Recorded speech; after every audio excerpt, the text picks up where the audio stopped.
Je vais vous dire qui il est. Dans la Genèse, il est la semence de la femme. Dans Exode, il est l'agneau pascal. Dans Lévitique, un grand prêtre. Dans Nombre, une colonne de nuée le jour et une colonne de feu la nuit. Dans Deutéronome, il est le prophète comme Moïse. Dans Josué, il est le capitaine de notre salut. Dans Juge, il est notre juge et législateur. Ruth, il est le rédempteur. 1 et 2 Samuel, il est un prophète de confiance. Dans Roi et Chronique, notre roi qui règne. Dans Esdras, le scribe fidèle. Dans Néhémie, le reconstructeur des murs détruits de la vie humaine. Dans Esther, notre Mardoché. Dans Job, il est l'aurore du ciel et notre éternel rédempteur. Dans Psaume, l'Éternel notre berger. Dans Proverbe et Ecclésiaste, notre sagesse. Dans Cantique des Cantiques, il est l'amoureux de l'époux. Dans Ésaïe, il est le prince de paix. Dans Jérémie, il est le germe juste. Dans Lamentation, le prophète qui pleure. Dans Ézéchiel, l'homme aux 4 visages. Dans Daniel, le 4e homme de la fournaise ardente.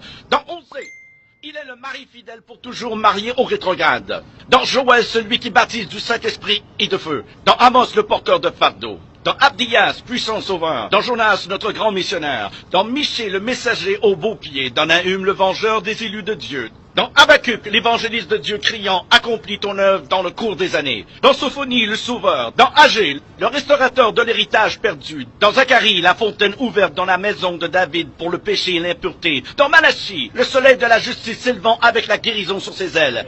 Qui est ce 4e homme? Dans Matthieu, il est le Messie. Dans Marc, le faiseur de miracles. Luc, le Fils de l'homme. Jean, le Fils de Dieu. Acte, le Saint-Esprit. Dans Romains, notre justicier. Corinthiens, notre sanctification. Dans Galates, il est le rédempteur de la malédiction de la loi. Dans Éphésiens, il est le Christ de richesse infinie. Dans Philippiens, le Dieu qui pourvoit à tous nos besoins. Dans Colossiens, la plénitude de la divinité. 1 et 2 Thessaloniciens, notre roi qui vient bientôt. 1 et 2 Timothée, le médiateur entre Dieu et l'homme. Tite, notre fidèle pasteur. Philémon, notre ami qui est plus proche qu'un frère.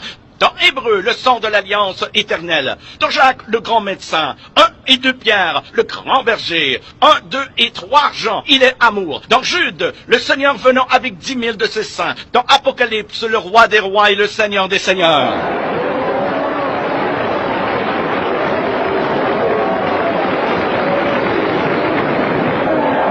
Qui est ce 4e homme? Je vais vous dire qui il est. C'est le sacrifice d'Abel.